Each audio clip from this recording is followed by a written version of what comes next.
আপনি বলছেন বিধানসভায় দাঁড়িয়ে ওটা তো মহাকুম্ভ নয়, মৃত্যু কুম্ভ।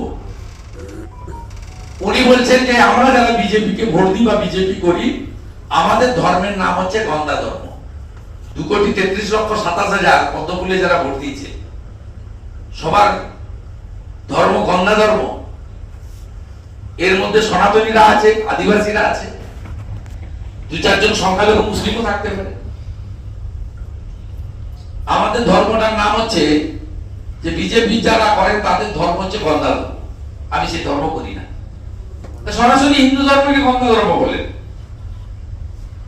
এই মুখ্যমন্ত্রী অ্যাপিজমেন্ট যখন করেন এগুলো বলেন, আর এটা যেগুলো করছেন অহংবোধ থেকে করছেন।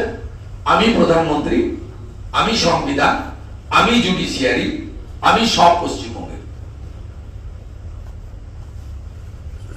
অতি দর্পে হত লঙ্কা, অতি মানে চ গৌরবা। পড়বে ওরা যে মতাদর্শে বিশ্বাস করেন, 11 সালে তো জোটে ছিল। মমতা ব্যানার্জিকে মুখ্যমন্ত্রী করার জন্য যদি আমার অপরাধ হয়ে থাকে, নিশ্চয়ই অপরাধ করেছি।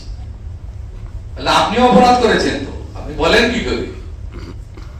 মমতা ব্যানার্জি জেলে গেল না এসএসসির জন্য, সিপিএম এর জন্য। 97 সালে স্কুল সার্ভিস কমিশনের অ্যাক্টে অ্যাডিশনাল পোস্ট ক্রিয়েশনের যদি ক্লজটা না থাকতো, তাহলে তো হাইকোর্ট যে অর্ডার দিয়েছিল সুপার নিউমারি নিয়ে, সেটা তো supreme court CBI order, supreme court তো রেখে দিতে গেছিল। সুপ্রিম কোর্ট তো ম্যাক্সিমাম অর্ডার হাইকোর্টে রেখে দিয়েছে, ওটা রাখতে পারলো না কেন?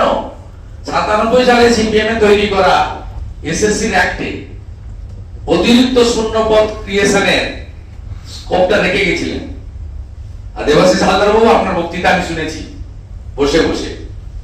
আপনি উত্তরপ্রদেশের কথা বলছিলেন বিকাশ ভবনের সামনে দাঁড়িয়ে। আর আপনিও তো এই সরকার আমার পিছনে ছিলেন, আপনি যে দল করেন 11 সালে। জয়নগর কুলতলিতে তো আমি গিয়ে প্রচার করে এসেছি আপনাদের জন্য।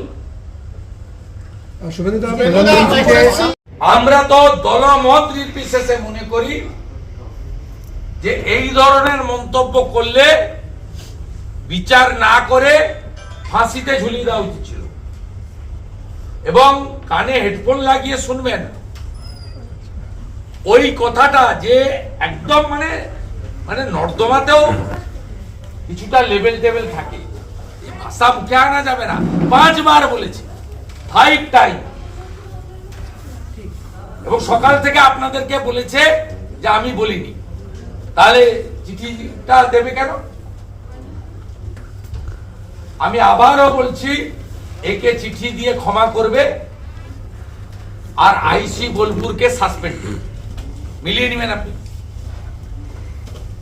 এই রাজ্যে এগুলো হয়। বিনীত গোয়েলরা পুরস্কার পায়, সন্দীপ ঘোষরা পুরস্কার পায়। একদিনে 3টে অর্ডার হয়েছিল সন্দীপ ঘোষের, তাড়াতাড়ি পুড়িয়ে দিয়েছে বলে পানিহাটির ওই কাউন্সিলরটা চেয়ারম্যানের পোস্ট পেয়েছে। এখানে যা নোংরামি, 2টো কাজ করতে হবে। টাকা তুলতে হবে, টিনে ঢুকাতে হবে, কালীঘাটে পাঠাতে হবে, সামনে পিছনে পুলিশের গাড়ি থাকবে, আর ভোটটা লুট করতে হবে। পঞ্চায়েত বিনা প্রতিদ্বন্দ্বিতায়, লোকসভাতে লুট, 3 লাখ 4 লাখ ভোটে জিতবো। আপনি যদি থানার আইসি কে কথা বলেন, তাহলে বিজেপি লোকেদের অবস্থাটা আপনি কোন জেলায় কি সহজে অনুমান। আপনারা এটাকেও যেমন গুরুত্ব দিচ্ছেন, সোদপুরে হিন্দু নাম ভাঙিয়ে যে রোহিঙ্গা মুসলিম ধরা পড়েছে, দেশের স্বার্থে এটাকেও সামনে আনুন। ঠিক আছে, থ্যাংক ইউ।